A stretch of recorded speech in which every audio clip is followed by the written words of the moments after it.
Yo, what is up, ladies and gentlemen? It's your man, Melvin Taylor Jr., a.k.a. Melvin Taylor, and you are tuned in to The Alternative with Melvin Taylor, How y'all been, man? It's so good to be back on the airwaves with y'all. Remember, you are tuned in on WHCR 90.3 FM, New York, the voice of Harlem. Man, it's so good to be here. Weather in New York is still great. Summertime New York. It ain't summertime shy, but it's still really good, though. I'm not hating on it whatsoever. It has been amazing to me.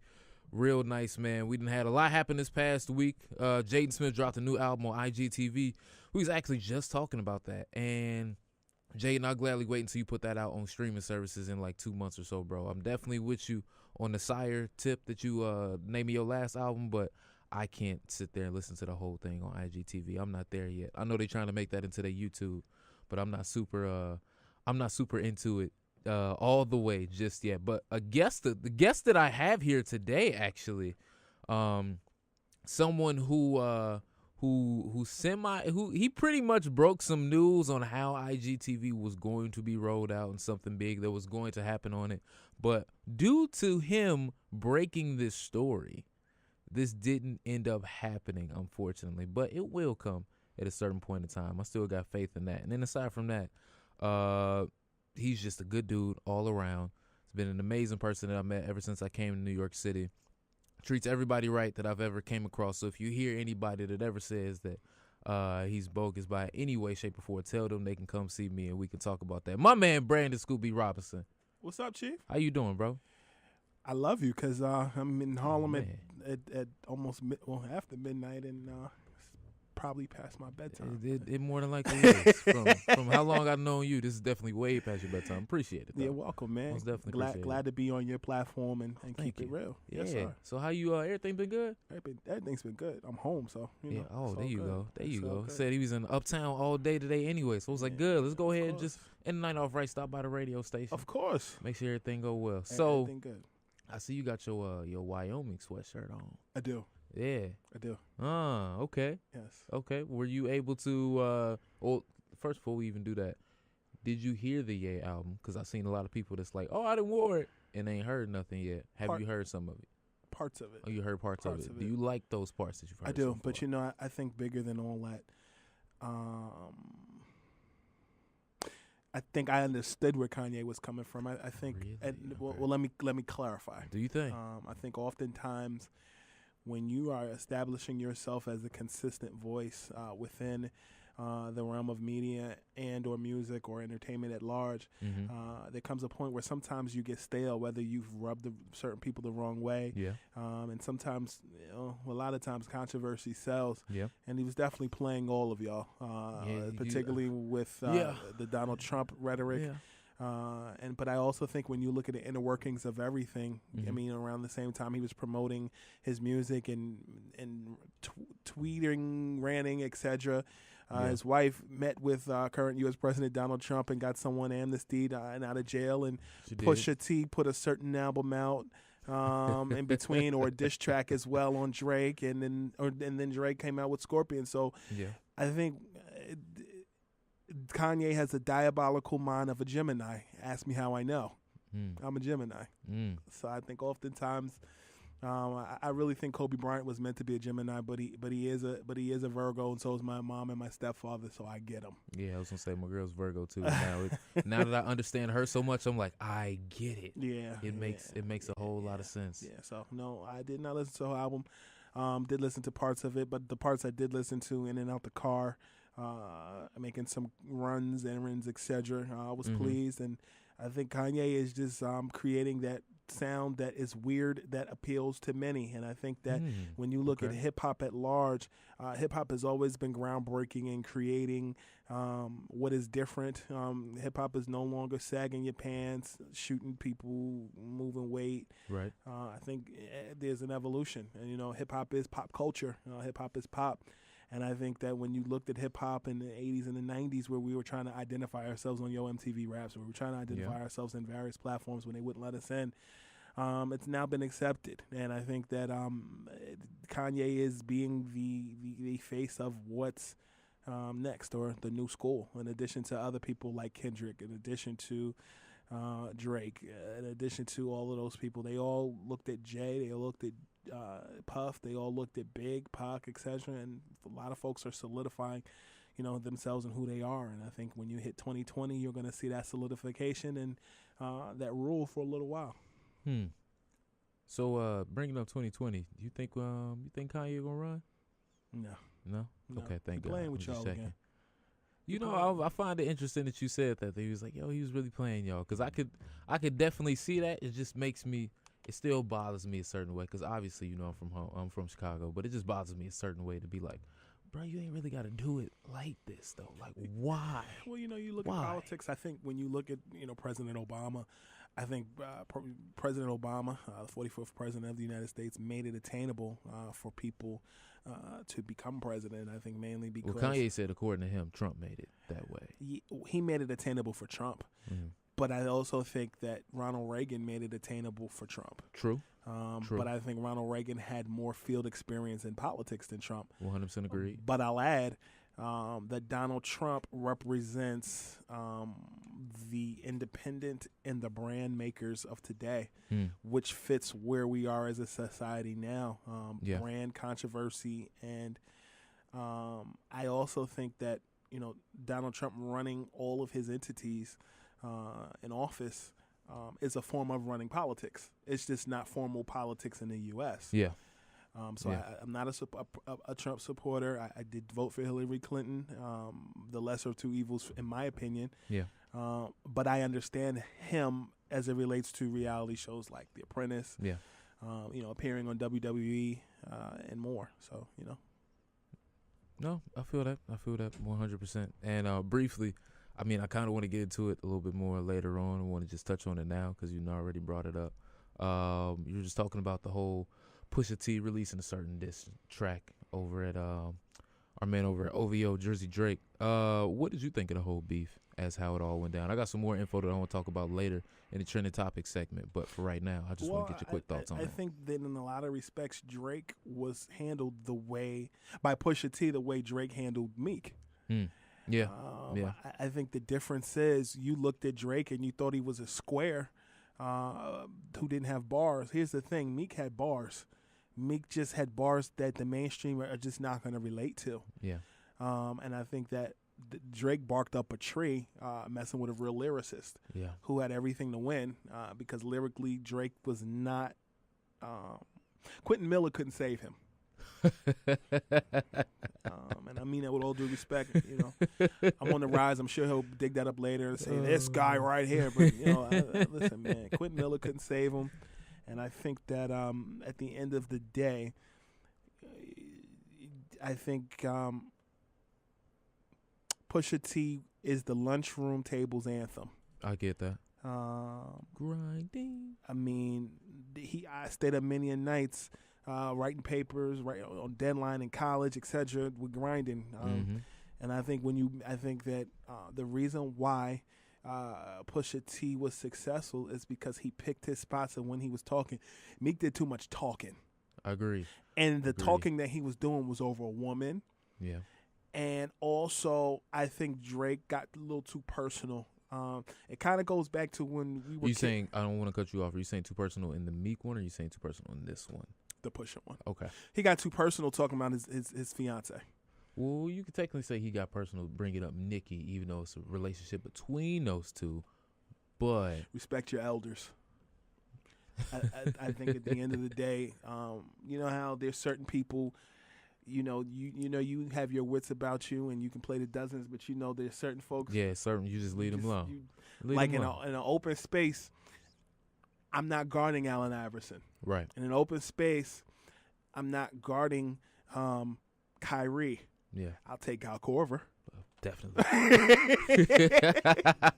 And I think 100%. The same goes for Pusha T. I think, in that open space lane, Drake needed to pick his spots a little more wisely, and he didn't. Most definitely. All right, well, hey, Brandon, we're going to keep you around a little bit more so that way we can talk some more hip-hop and definitely some more NBA because LeBron officially signed his contract today, baby. So let's go, Laker Nation. We all here. Kyle, I already see you. I already see your nose back there.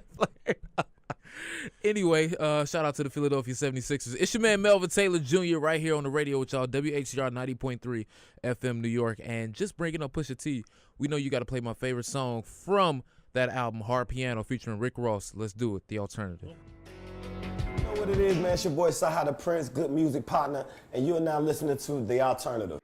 Yo, man, it's your man Melvin Taylor Jr. back one time on the mic. Remember, you are tuned in to WHCR 90.3 FM New York, the voice of Harlem. Hey, yo, Meek, bro, hold on, wait a second. Wait a minute.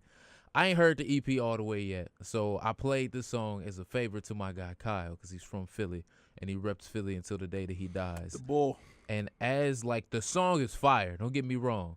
Meek, only reason I'm mad at you right now is because please make this song like the theme music for the 76ers this year and the Eagles this year. That song is too good to not have it get the attention that it deserves. That needs to be like, I'm not gonna hold like the intro song like for Dreams Tonight. I'm gonna let that ride because that's classic. You leave that alone. But for 2018 and 2019, these upcoming next 2 years, go ahead and just switch that up and put that song out there because that needs to be done, man. Remember, you're tuned into The Alternative. I got my man Brandon Scoop B. Robinson here on the program with us now. Mr. Scoop B, can you tell us how you got your start? Net Slamming Planet, if that is correct. Yes, sir?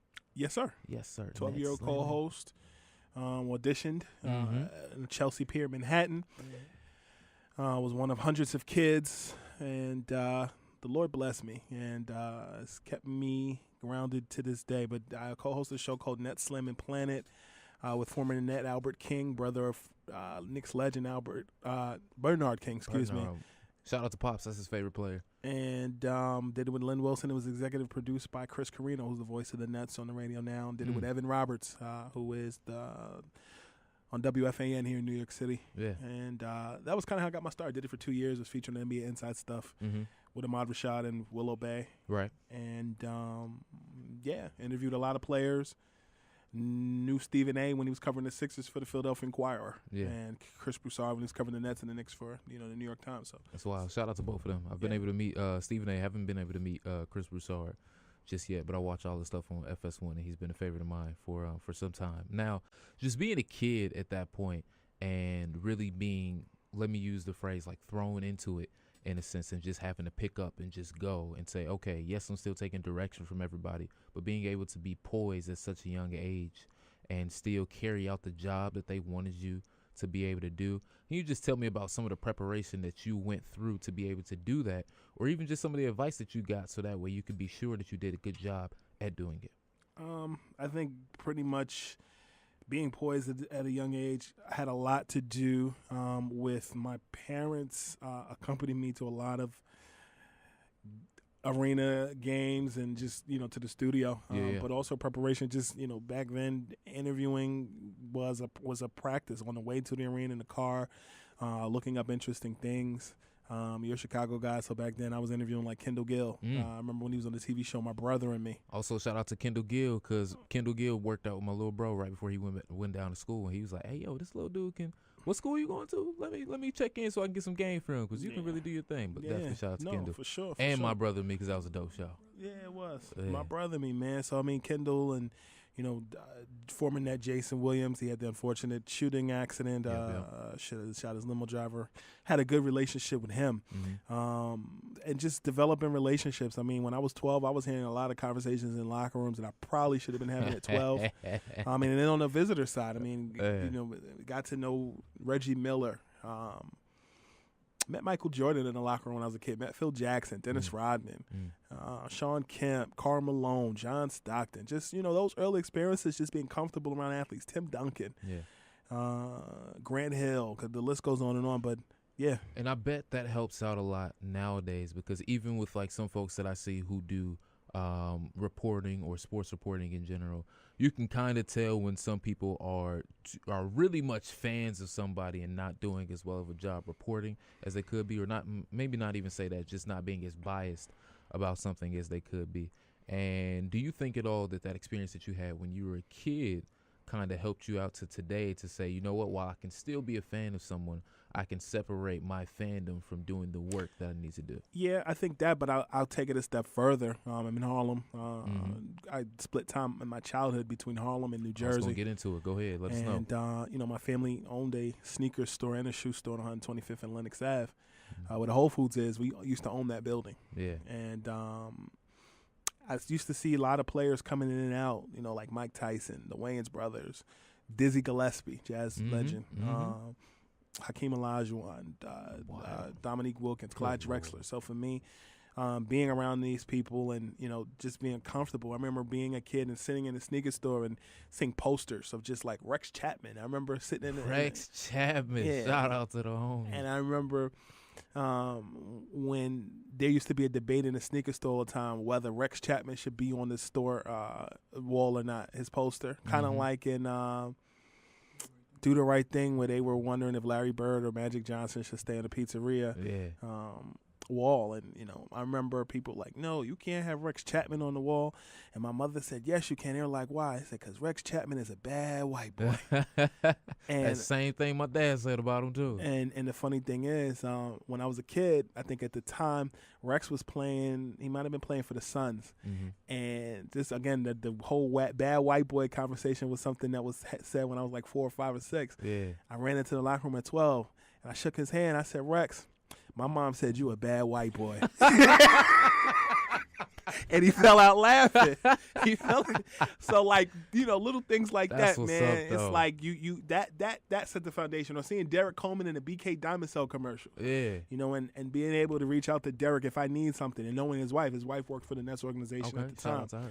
So Gina Coleman, if you listening, hey girl. What up, Gina? But no, I mean that foundation was actually set in the sneaker store, and also, and again, Harlem. My uncle was commissioner of parks for Riverbank State Park, and a lot of guys who played in the NBA that came from the city. Ross Strickland, Kenny Anderson, Mark Jackson, Kenny the Jet Smith. Yeah. They knew my Uncle Billy. My Uncle Billy was the person who introduced me to basketball. And then also my stepfather being from the west side of Chicago. Yeah. Yeah, he the two of them introduced me. So, being able to, I had Rod Strickland on my podcast, Scoopy Radio, which you guys can subscribe podcast, on Google Play, TuneIn app, Stitcher app, Apple Podcasts, or visit scoopyradio.com. Go listen to it because he's always dropping some new exclusive information, ladies and gentlemen. You do not want to miss it. We got 2 million downloads last year. Okay, just you want to pick that up because you feel like you dropped that. No. Okay, but the point I'm making is, the connection to Rod Strickland, who ironically is also Kyrie Irving's godfather.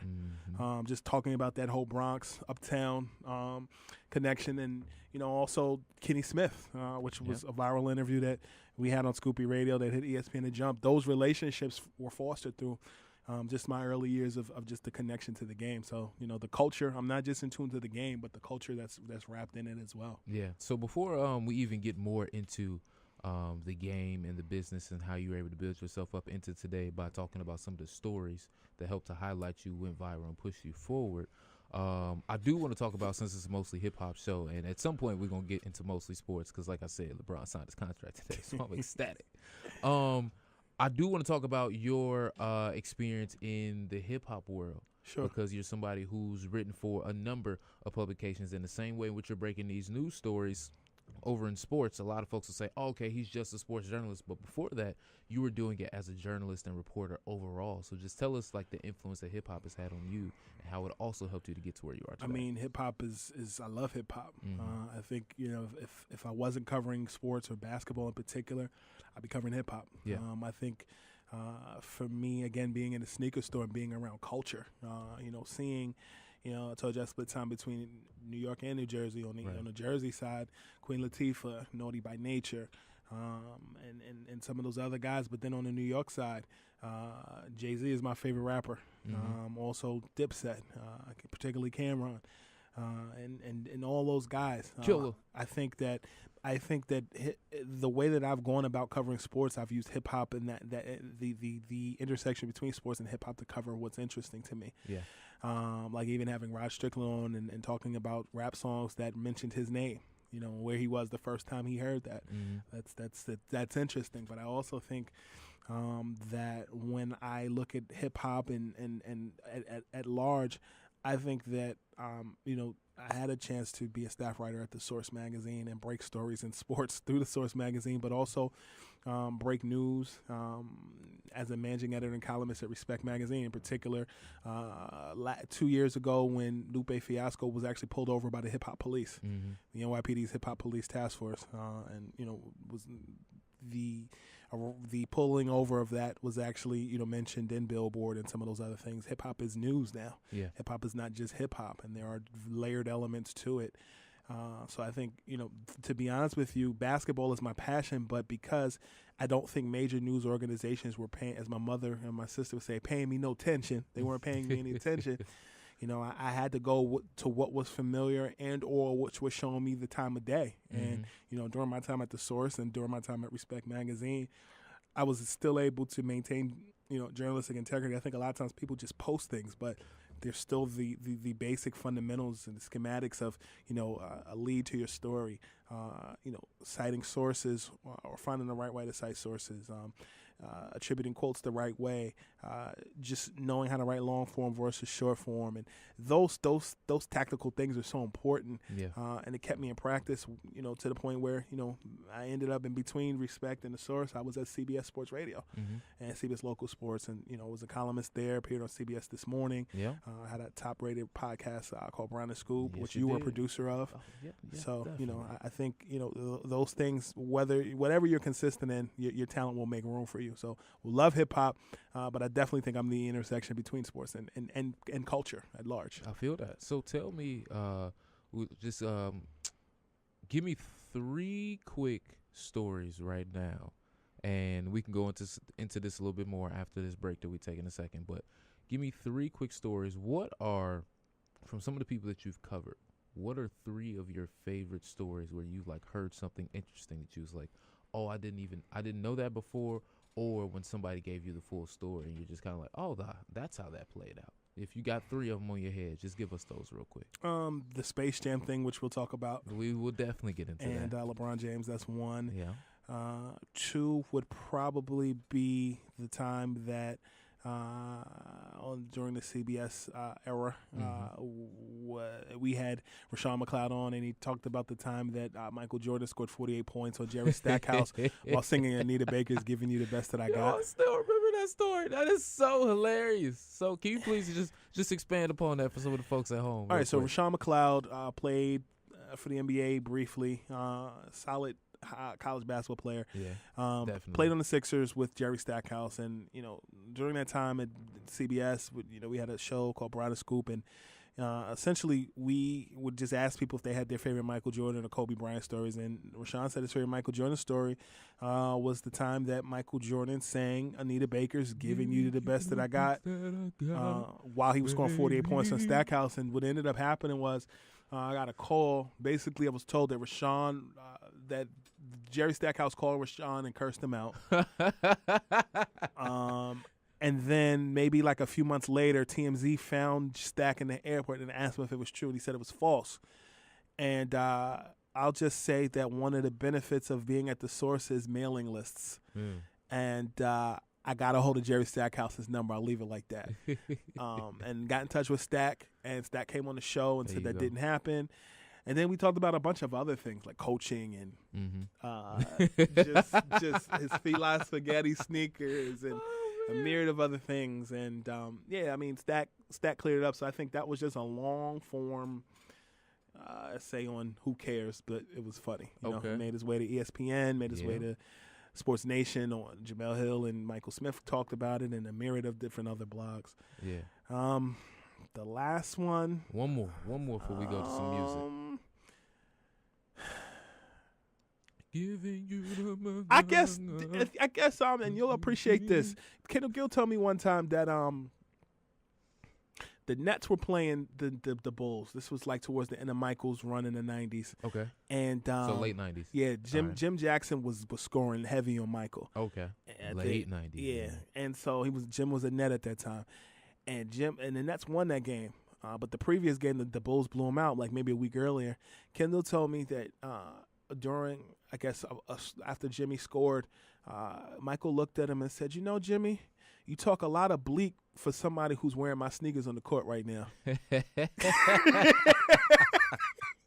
So for me, stuff like that is funny. Yo, it is. It is. You know what? Michael Jordan is a level of petty that a lot of people can never reach. And I'm so glad that we got people that's just around like that, just to be like, yeah, you can do all that, but what you wearing?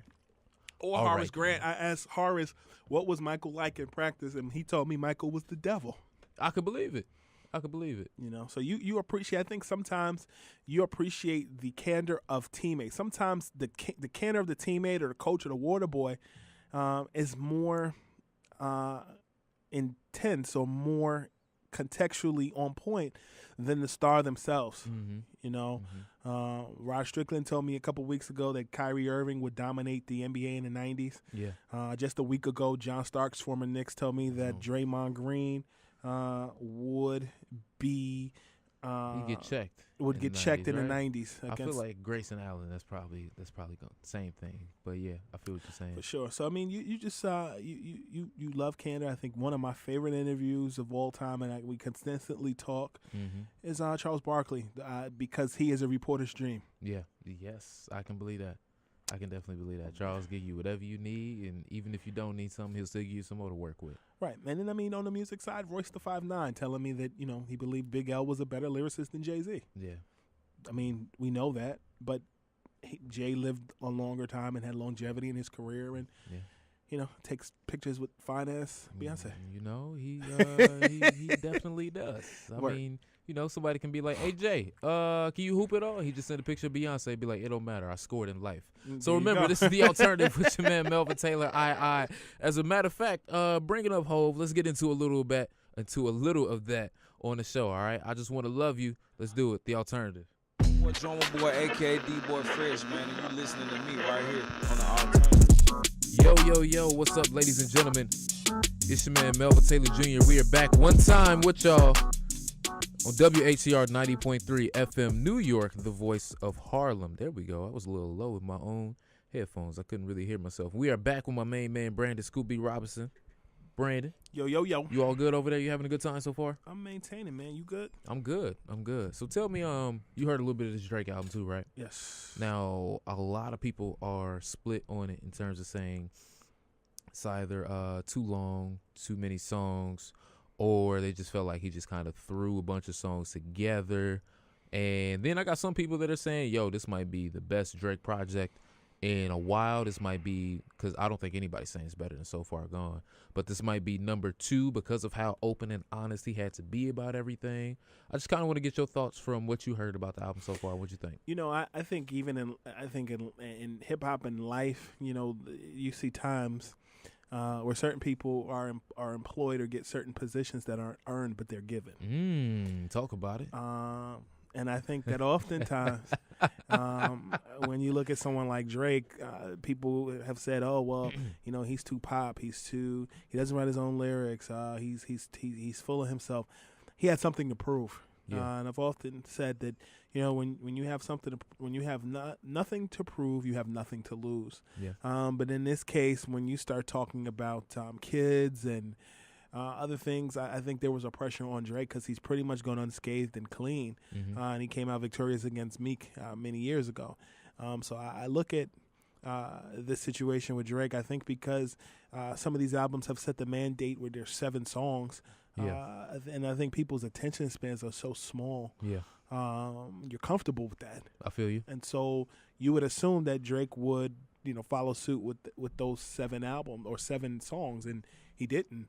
But the thing about Drake is he never really fell off. And I'll go on record and say the reason why people hate Drake so much is because the ladies like Drake. Yes. Like, if you really want to be real, Drake has an LL Cool J appeal. I feel that. Because LL is not making music for the streets. LL is making music for the clubs. He's making it for the women to put in their Instagram captions. Yeah.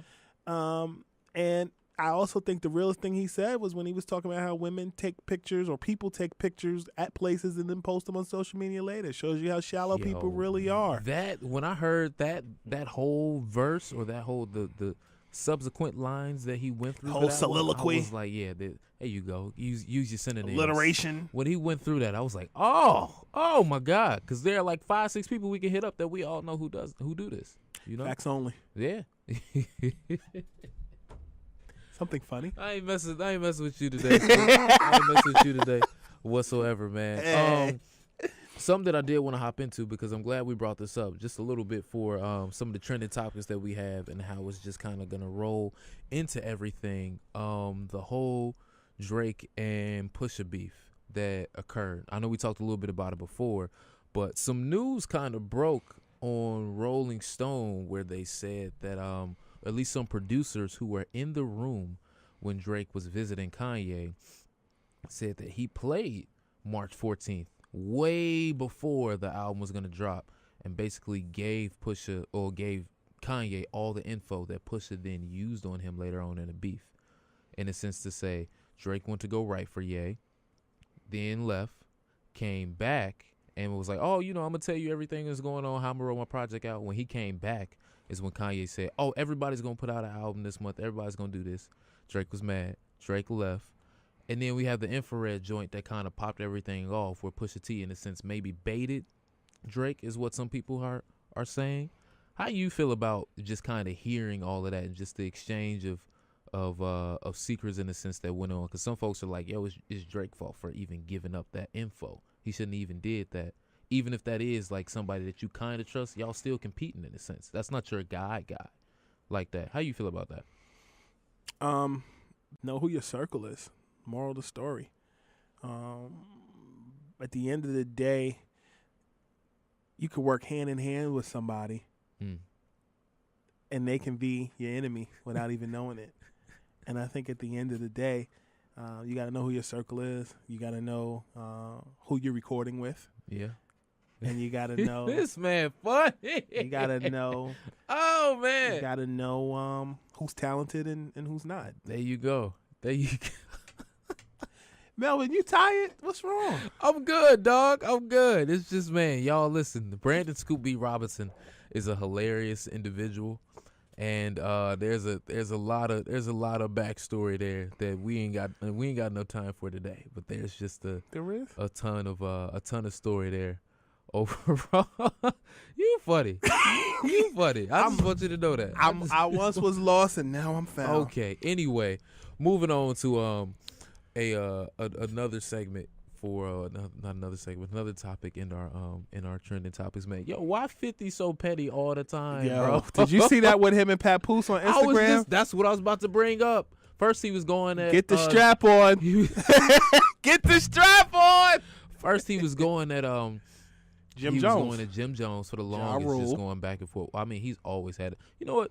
Ja Rule seems to be the one that always brings that back up, because every time that 50's like done with him, Ja Rule will come back and be like, yeah, but y'all know I won that beef, or I won that battle, right? Ja Rule, you still got to pay money for that festival that went AY. So I need you to figure that out first, and then we can kind of come back and have a full circle moment and then talk about that. It's amazing, though, when you look at the whole 50 and Ja Rule beef. 50 really wanted to be like Ja Rule. He wanted that spot. He wanted that spot. When you bad. think about it, like 50 does hooks like everybody else does, or more specifically, like Nate Dogg did. You know, Nate Dogg, I used to call him a hooker for hire. But then God rest Nate Dogg, but the 50 ended up doing hooks on with the candy shop and stuff with Lloyd Banks and all that stuff he was going to him for. He was like, oh, let me hold that real quick. But it's like sometimes in life, you have to kind of attack what you really want to be and learn from those people and take something from them and go on. You funny. Hold that thought. WHCR 90.3 FM, New York. Yes, you do have to attack it that way. And you create your own situation, and things are better when you do it. And I think for 50, G-Unit took off from that point. But I think that when you look at 50, I think, this is the time of the year, summertime, basketball's over.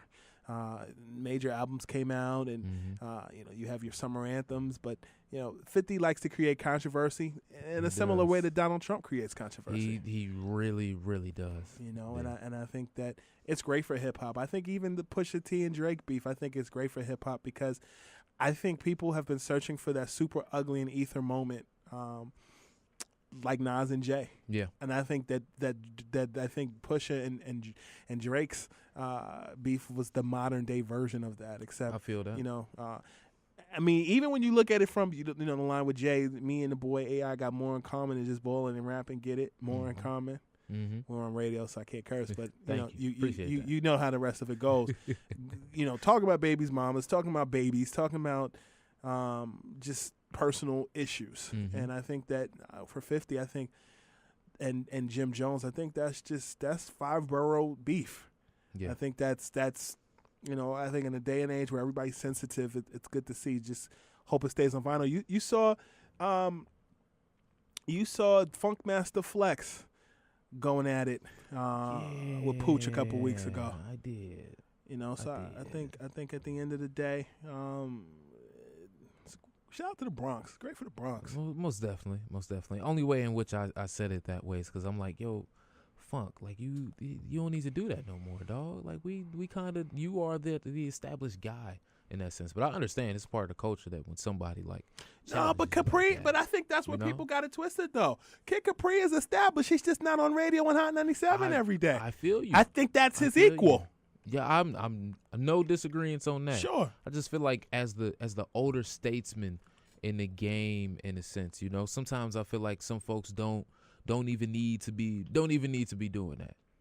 If you kind of get what I'm saying. Yeah, but I think when you look at Hot 97 and you look at, the legacy of, who's there, all those people who were there for legacy purposes are gone. Funk Flex is that last guard of people appearing in Summer Jam and making it happen. So I still think it's good for hip hop because if I think DJ beef and rapper beef is good for the blood. Again, as long as you keep it on vinyl, I think Kid Capri, who is really Funk Flex's equivalent if it's not Kid Capri? Can we answer that? I don't think we can. I mean, I'm trying to think on one. I think Clue is up there though. I can see DJ Clue, but they're at different sure. radio stations. Yeah. At this point in their career. Yeah.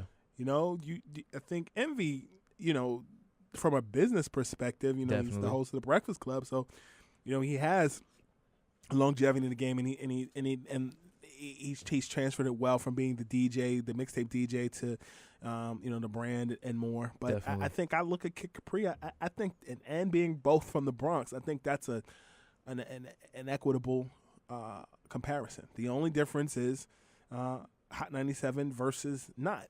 Yeah. But he's got records for days. No, I don't disagree with you whatsoever. I'm just, I'm part of that whole phase of like, man, I just kind of want to move in a different direction with the way in which things are going. And I'm like, yo, you some of the older, like, come on, you ain't got to do this, but I get it. It's part of sport. I could see if somebody wasn't on your level, but they're on each other's level. True. Those are not on someone's level need not apply. I feel you. Double entendre for days. Now, anyway, we're talking about 50 real quick. Did you see the whole, we talk about Remy Ma Papoose stuff that's going on back and forth with all of that? Yeah. Why is, you already answered it with 50 with his whole, like, it's Donald good for Trump the blood. ism. And I think it's just, if you notice, 50 always does silly stuff like that on social media. And I love it. During power season. Yeah. That's 50. Yeah. Have you seen any episodes of Power just yet? I haven't seen new episodes. I've seen old episodes. You've seen old episodes. But I follow everything that's going on Twitter, and it's cool. Okay. Shout out to our boy Joseph Sikora, even though he's a Cubs fan. Shout out to him, most definitely. He was nice when we had met him. He came up to the podcast, talked to him before. Yeah, he was a cool dude. Yes, he is. I think I know someone that owes him a steak dinner though. Oh man, I forgot about that. Yeah. He had a bet or something. Yeah, I don't remember what his name is either. Anyway, our next trending topic happens to be on the NBA, which you happen to cover a lot. Yes. And that would be NBA free agency. Yes. First thing that I do want to drop is for the third time today, in case you ain't heard, LeBron James has signed his Los Angeles Lakers contract, and I'm so excited about that. Y'all don't even understand. And a lot of folks were just kind of speculating on where LeBron might go, or saying, oh, he's going to go here for this reason. He's going to go here for this reason. But Brandon Scoop B. Robinson happened to be somebody that was kind of working behind the scenes a little bit and had some pertinent information beforehand. So can you just kind of tell us? I mean, we talked about it a week before. I actually saw you. We had brunch at a diner. Yep. I had to hold a lot of that down because I was like, man, I could tell some of these secrets. So look, you were but like, I gotta wait. It's funny. Me and you had seen each other like a week before, and you were like, don't blink if LeBron is going to the Lakers.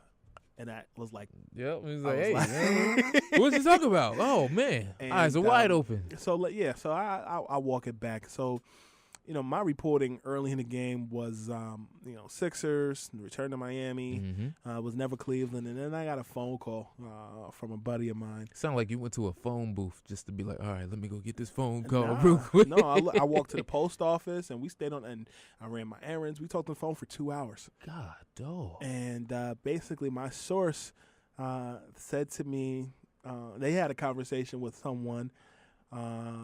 Hold on, real quick. You talked to him for 2 hours, so like you couldn't get on the subway or anything. So did you have to take like cars around when you was doing? I walked to the post office. Okay. I walked to the grocery store. Went to, just running errands. You just running errands. All right, cool. By my house. So yeah. So basically, the person who reached out to me knows someone. And basically told me what was shared with me. LeBron James had to let his sponsors know what was going on, right? Certain select sponsors, and essentially what was happening behind the scenes was LeBron was going to release a trailer, and which would announce where he was going. And in this particular trailer, the contents of that trailer would be associated with Space Jam. Yeah. And he was supposed to be using his uninterrupted platform as well as Instagram TV, newly launched, to do so. Yeah. And basically the plot of this trailer and or movie was LeBron rescuing sports memorabilia that was stolen. It sounds more like O.J. Simpson than it does LeBron James. But basically what was shared to me was that was how he was going to unroll it, and that LeBron was more likely than not going to the Los Angeles Lakers. And I began reporting actually just about what LeBron James had going on for a while. And, it was getting bashed on Cleveland radio. Like radio. I heard a little bit of a clip where some folks had some not so nice things to say about Scooby. Where they call you what? Scoopity? Scoopity poop. Scoopity BB. Scoopy BB. I was like, word, fellas, don't be so hurt because Cleveland just not finna be good for a long time. Yeah. Oh, well. Yeah. So, I mean, I have been getting a lot of just trolling and, just par for the course. But essentially, I just began reporting and writing different things, and the blogs began to pick it up. And long story short, he went to the Lakers, which I reported, but I got a call. LeBron did not release the Space Jam 2 trailer, and got a call that actually he and his team pulled it because of my reporting. Come on, Brandon. Bro. Yeah. How you do that to us, Brandon? I think it's listen, someone told me this, and I guess this goes to the bigger issue. Speak on it. When you are a journalist and you're writing something that people want to prevent you from writing, or they're reacting to what you're saying in a negative or mixed reaction role, that means you're doing your job. But if you're writing stuff and nobody's reacting, then you're essentially doing PR. So I think, the fact that maybe Warner Brothers wasted some money, they got it. They'd be okay. But at the same time, even if I was wrong about Space Jam, I still had the Lakers part right. Yeah. And I think in this reporting age, I even, LeBron flew back to L.A. or flew to Van Nuys Airport, and I was tipped off on Twitter. There was a link going around on Flight Tracker. I remember watching the whole breakdown of it. And we were talking that day too, back and forth. So when you looked at Flight Tracker said, basically the last 10 days of that flight. So like the flight came from somewhere overseas, and then it went to Teterboro Airport, which is minutes from Manhattan. The Clearport. You do me a favor real quick. Just put that top on there real quick. The Clearport, no problem. The Clearport that Jay talks about. Yeah. And so basically went from the Clearport to Cleveland Hopkins Airport, from Hopkins to Akalaka, which is right outside of Miami. And then from Akalaka, because LeBron was there for his son's basketball tournament, from Akalaka to Anguilla, the Caribbean. It's got to be so nice to be there. And so basically what happened was there was the link going around, and everybody assumed it was LeBron's plane. I got a call from someone who basically Phone booth. confirmed with someone who works at Hopkins Airport. Okay. Who said that it was LeBron's flight. So here I am tracking his flight, tweeting about it on a Saturday, the day before he makes his announcement. And Yes, sir. my sister texted me and said, "Brendan, you're a creep."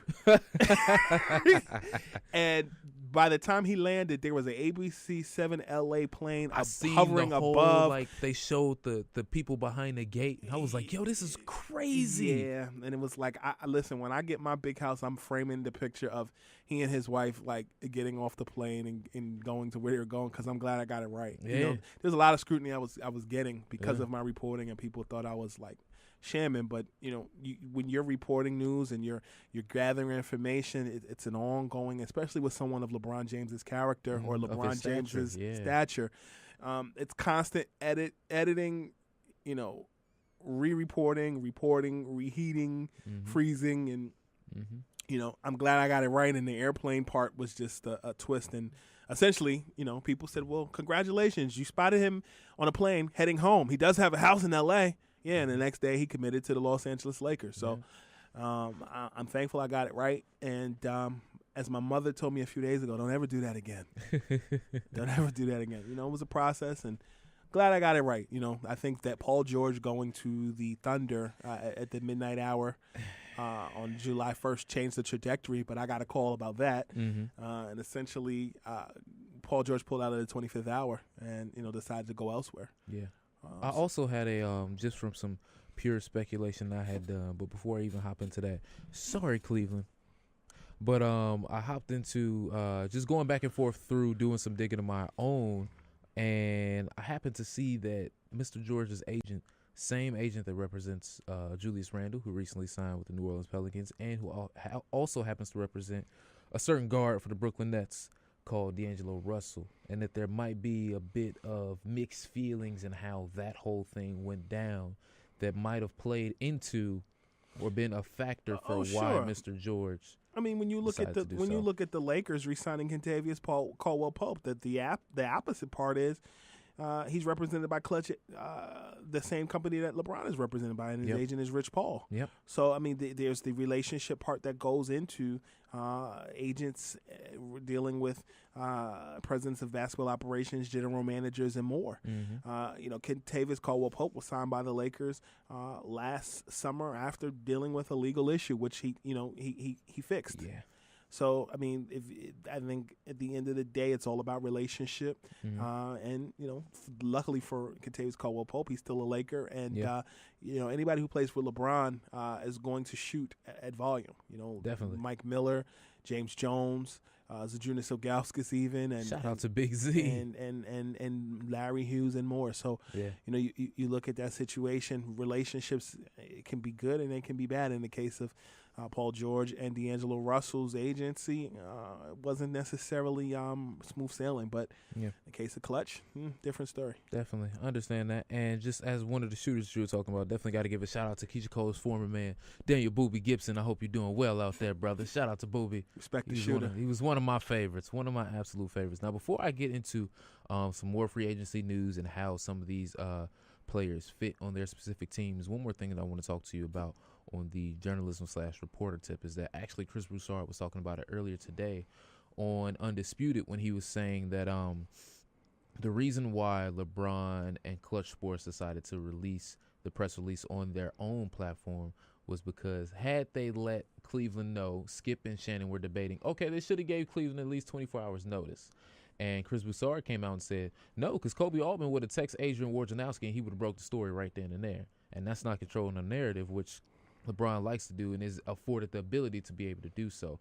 Now, how much do relationships play into the information that reporters will get from people who are in those front office positions? Because I didn't even know he was saying that some people, as they're sitting there getting fired, if they have a good enough relationship with the reporter, will let the reporter know right then and there. So before they even walk out the office, the story's already broken and they can walk out and start doing whatever it is Relationships they got to are do. very important.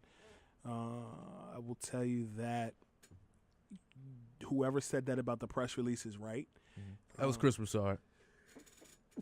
Bless you. Thank you. A mentor of mine, Chris Broussard. Shout out to Chris. I think you're right. I think the controlling of the narrative is important. And I'll add, when you look at the controlling of the narrative, last summer, Kyrie Irving had requested a trade in a private meeting with Dan Gilbert and other people in position with the Cavaliers, and the contents of that meeting were leaked. And, LeBron is no dummy, and neither is his agency. And so with that being said, they controlled the narrative on the press release side and more, or canceling Space Jam.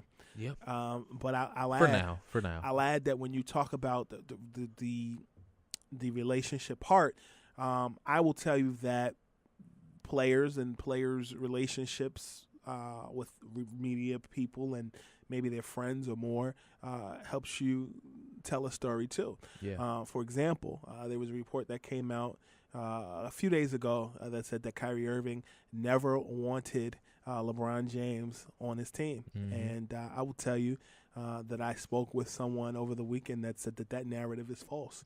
In fact, if you look at Kyrie's situation in Cleveland at the time, he had been dealing with some injuries and more, and was also led with the idea that they wanted to build around him when he signed that max deal for $95 million over a certain amount of time. And essentially, when LeBron came, that was a plus because, oftentimes people will say, well, those two didn't want to play together. And then they'll cite, they argued the first year and the first year that they formed the team. Well, great players argue. Me and you worked on a radio program, and, there were times we didn't always see eye to eye, but we were family. And at the end of the day, we got along. But to that point, I think sometimes things can get misconstrued or muddied in the water.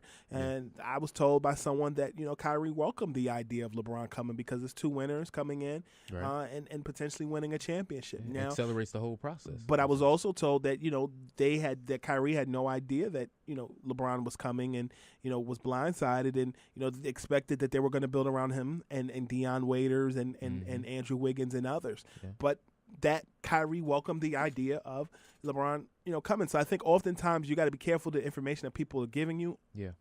Because it can be biased, it can be leaked, and sometimes agents play journalists to get their message across. True. I feel like just me personally, I feel like some of that may be happening with what's going on in the San Antonio situation. Oh, for sure. But we'll get into that a little bit more after some more of these songs up next. What I got right now for y'all, Diamonds Are Forever by Kanye. He named his daughter Chicago West. Let's go ahead and tune into it. WHCR 90.3 FM New York, the voice of Harlem. Let's go. Yo, ladies and gentlemen, remember you are tuned in to The Alternative with your man Melvin Taylor. I right here on WHCR 90.3 FM New York. Shout out to Cardi B. That record is fire. Also, shout out for her album Invasion of Privacy, because that album is fire as well. And, it seemed like as fast as everything moves nowadays, don't forget, ladies and gentlemen, I got my man Scoop B, Brandon Robinson here. It seemed like she been pregnant for forever with as fast as things be moving nowadays. But looking out for an article when she pops that baby. Oh, okay. Go to scoopb.com. Check out the blog. We've been firing out some fire posts from scoopb.com. That got picked up by a couple of publications today. But when that baby comes, you got some fire to give to us. All right, definitely. So, ladies and gentlemen, make sure you check out for Scoop B Radio when Cardi B does have her baby. Shout out to her and Offset for that. And Brandon Scooby Robinson gonna have some more info for you. Now, I want to just hop back into a little bit of NBA talk before we go into some more music for the show, and just talk about some of the fits that. With some of the new additions of people on their team. But first thing, before I even jump into any of the signings, specifically LeBron James, I ain't sorry, Cleveland. Yo, when the plane, when the plane, I see him. Yo, Dallas back here. It's funny because when I was tweeting about that whole LeBron James thing with the plane, when it landed on flight tracker and it said that it landed, I screenshotted it saying, the flight landed, and I put #TheLand. I remember that. I remember we was talking and he sent me that. He was like, "Hey, you peep what I did?" I was like, "That was nice there. That was nice right there." I'm mostly just doing this just so that way I can just look at those Cleveland broadcasters in the eyes and be like, "I'm not sorry. Go holler at your owner." Now, first thing I want to hop into real quick is Kawhi Leonard. Before I even talk about any other signings, can you just kind of give some folks a background or a quick tidbit on like what exactly is going on over there? Because it seems to be uncharacteristic for this to happen. I think the biggest thing for Kawhi Leonard and the Spurs overall is Greg Popovich has had the luxury of being a long-tenured NBA coach since like 95 or 96 when Larry Brown left, and he kind of runs that system like a college coach. Yeah. And the coach is the sun rises and sets on, what's going on. And I think you saw it last year with LaMarcus Aldridge where, he wasn't really agreeing with everything going on with that organization, but he was respectful. Right. And I think in this instance, Kawhi Leonard has won an NBA Finals MVP. He has won championship with the Spurs, and one of the best two-way players in the NBA. Knows his worth. He's everything that Richard Jefferson was supposed to be. And good point. Yeah, and I think I think really and truly, I think he and Pop didn't see eye to eye, and the hamstring injury is a difficult injury to recover from. And Chris Paul, and ironically, Tony Parker, who's now a member of the Charlotte Hornets, correct, his former teammate. And some have said that the straw that broke the camel's back was when Parker publicly criticized Kawhi, and a lot of these younger guys don't like constructive criticism, and. Yeah. All that being said, was swept under the rug last summer. Stephen A. Smith reported that that there was mutual interest between the New York Knicks and Kawhi Leonard, and carried into this season. And all points indicate that the Philadelphia 76ers, as well as the Boston Celtics, are the top teams that could acquire Kawhi. Mainly, you look at the Sixers. Brett Brown, their head coach, there's a relationship there as a staffer and as an assistant coach, who won multiple championships with the Spurs, and has a relationship with Kawhi Leonard, has a relationship with R.C. Buford, and the other San Antonio Spurs brass. But then when you look at the Boston Celtics, they have a lot of tradable assets. When when Kyrie Irving met with the Cleveland Cavaliers last summer, the Spurs were on his wish list, as well as the Knicks and other teams. And I think that with Kyrie being a pending free agent next season, the Boston Celtics don't want to walk with nothing. So I think there's tradable assets there. A Jaylen Brown or a Kyrie Irving going to and some draft picks going to the Spurs in exchange for Kawhi Leonard. But then you look at the Sixers, and there are some tradable assets there as well. Not named Ben Simmons or Joel Embiid. But I think that it's going to be very interesting to see what happens. But I can tell you, that Kyrie Irving, essentially one way or another, will find his way with the New York Knicks. Native of West Orange, New Jersey, minutes away. His dad's from the South Bronx. And, there's interest there. I can tell you that. Definitely. So, I can definitely see Kyrie just from the sense of who he is and kind of what I get from him and how he really wants to be a Knick. I can definitely see him making that transition at one point. The only thing I'm refuting what you're saying so far is I don't think Boston will make any move to get Kawhi, just because they're like, you know what, we kind of like the pieces we got. Let's see what everybody looks like healthy, at least until February, and then see what happens there. And with Philadelphia, because of the way in which I've heard from Markelle Fultz progressing this offseason, and because so many people are kind of scared of Kawhi just coming and still being like, I kind of want to live in L.A. Well, I'm just going to leave, guys. They could probably just lose a lot of the pieces that they end up giving out.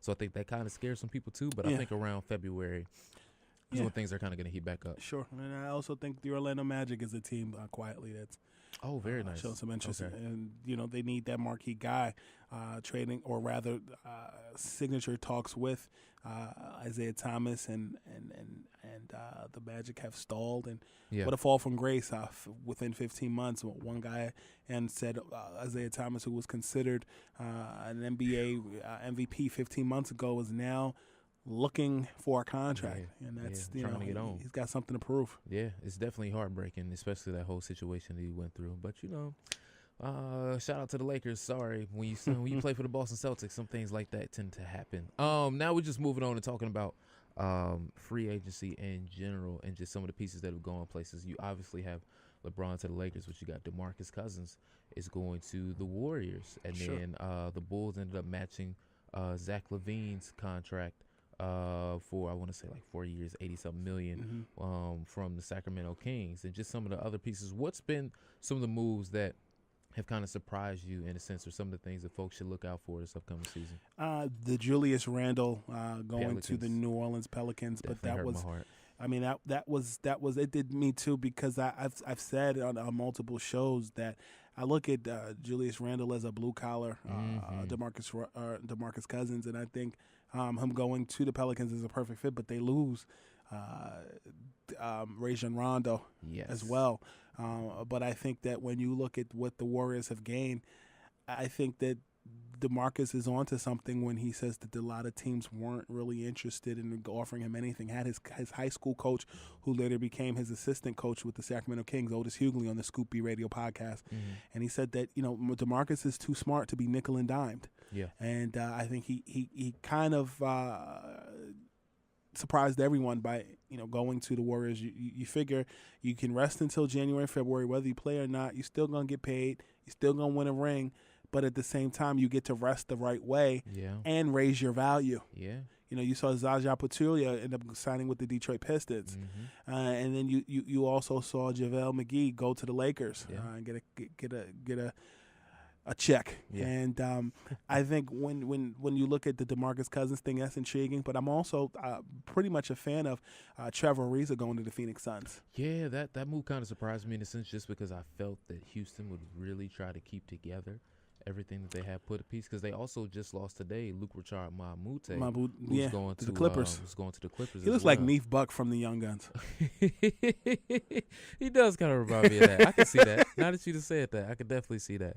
And I know that Houston has signed Michael Carter Williams, and that there are rumors about Carmelo going there as well. I don't think that replaces what they lost, but PJ Tucker's going to have to step up like he did in the playoffs early on. Definitely. I For think the entire season. But I think defensively, that's the part that you worry about.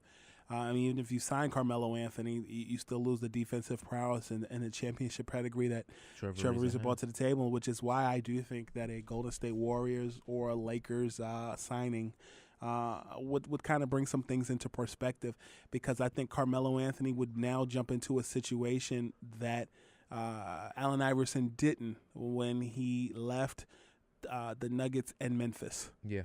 Now, here's my question about that though. Knowing the type of person that Carmelo is, do you think that he's at the point to where he could say, you know what, I have my money now. I'm more accepting of a role that I previously was denying. Say, for example, when he got to the Thunder and people were like, oh, well, what do you think about coming off the bench? And he laughed and was like, hey, yo, P, they asked me what I think about coming off the bench. And now it's like, okay, you getting that big contract that you wanted, but you're not that same guy that you were anymore, unfortunately. I think in L.A. or Golden State, you're going to have to play that role. Houston, there's flexibility. Agreed. I think Houston, there's flexibility, but then he's going to be playing under Mike D'Antoni again. Yeah, that also bothered me some too, because it was a very contentious. I know winning cures a lot. However, it was a very contentious relationship that they had at that point in time. I think the Lakers. He has a house in L.A. Yeah, he does. He's friends with LeBron. LeBron was pretty outspoken with Bleacher Report's Howard Beck about wanting to play with Melo. And the thing that's frustrating about Carmelo Anthony is, unlike his other 2003 draft counterparts in Dwayne Wade and LeBron James, who took shorter deals, Melo took longer deals. He did. So now at this point where, LeBron and Wade have won some championships, Darko Milicic won a championship. He did. He did. You know what? He was great. He's not in that same class. No. Adam Morrison got 2. There you go.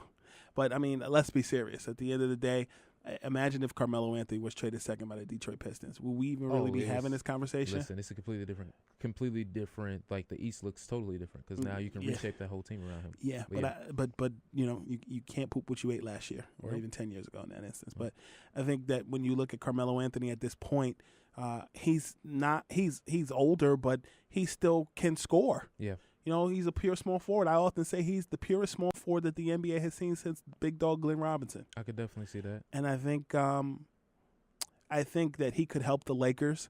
But what I don't want to happen with the Lakers is they become the team that the Lakers were when they got Ron Harper, when they got Glenn Rice, they got John Sally, all these other guys. But, I mean, those teams did win championships.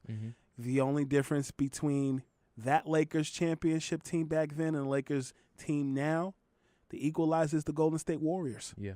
Like, they're that good. Yeah. But the thing is, people get angry with them. These guys were outcasts. These are people that nobody wanted. Draymond Green, Steph Curry. Steph was too small. Yeah. Clay smoked too much weed. Yeah. Draymond was he was a Michigan State guy. Yeah. But I mean, whenever time he shoot, he looked like he got a book bag on. A lot of folks be saying that. I mean, yeah, but at the end of the day, who's laughing now? True enough. I want to throw in one more dark horse for Carmelo Anthony. I've heard some Miami Heat possibilities there. Yeah, I've heard that too. I know Dwayne Wade is still unrestricted free agent. At some point, that's probably going to happen. If not, we'll see what's up. I mean, the funny thing is, I was getting knowledge during LeBron's time with the Heat that there were moves that the Heat were making to acquire Carmelo back then. So him coming now, I mean, I was hearing those same things about DeMarcus Cousins potentially signing with the Heat this offseason. Yeah. But ultimately, we know where he went, the Golden State Warriors. Right. I think that the best options for Carmelo at this point are the Warriors or the Lakers. When you look at the Rockets, he should have went there 4 years ago. He definitely should have. And, during that free agency period in 2014, when LeBron ended up going back to Cleveland, he blocked the Heat from getting Pau Gasol. Pau Gasol almost signed with the Heat. And then you look at, Carmelo was paying attention to what LeBron was doing, as well as Chris Bosh. And, Chris Bosh was interested in the Rockets as well. Yeah. Going back home to Texas. Yeah. Just real fast, I know I brought up the Lakers a couple times. Can you just tell me your thoughts on the roster that they constructed? And then after that, I want to hop into the New York Knicks because I know you got to speak to Kevin Knox a little bit before the draft. Yeah, I mean, the Lakers, they definitely added some good pieces in Rajon Rondo. One thing I like about Rondo, it's interesting how things go full circle. When you look at Rajon Rondo playing with the Celtics when they won the championship in 2008 with Garnett, Pierce, Allen, Rondo had a backup in Sam Cassell, who was a seasoned guy, won championships with the Houston Rockets, with Kenny and Hakeem back in 94, 95. It's gone full circle now because now you have a situation where Rajon Rondo goes to the Lakers and is a backup to Lonzo Ball and plays a similar role. I see him closing out certain games in a way that Lonzo may not be ready to yet, but will. Right. And I also think that veteran leadership, you can't go wrong with it, particularly because he's still relevant to culture and connects with players and was misunderstood early on. I agree. Nice tidbit for you real fast. I read and listened to a lot of folks say he was really the gel that kind of helped Anthony Davis and DeMarcus kind of put things together and keep that locker room stable, in a sense, in New Orleans. Well, he would know about that because that situation in Dallas didn't work out in his favor. There you go. As well as Sacramento with George Karl. Yeah. So now tell us a little bit about New York Knicks and you speaking with their new draftee. I'm forgetting Knox's first name. Kevin Knox. Is it Kevin Knox? Okay. Well, I don't know. For those who are paying attention, the degree of separation between Kevin Knox and the Knicks isn't too far. Kevin Knox's father, Kevin Knox Sr., played at Florida State and won a national championship 93 with guess who? Former Knicks point guard Charlie Ward. Wow. Charlie Ward was his point guard with the Seminoles out in Tallahassee. Interesting. Yes. That kind of works out. You can check out my blog at scoopb.com. I talked about that. Plug. Of course, man. But at the end of the day, I like Kevin Knox. I think, many people booed him at the draft, and he's a guy that loves Fizdale. He says Fizdale is a player's coach. He likes him a lot. And it'll be great to see. And Fizdale said he'll start right away. I talked to John Starks, who said anybody that comes out of a Calipari system is a winner and is tough. So I like what the Knicks did, and it could be worse. The Knicks could be the Sixers and drafted who was it from Villanova, and it didn't work out. There was an outcry.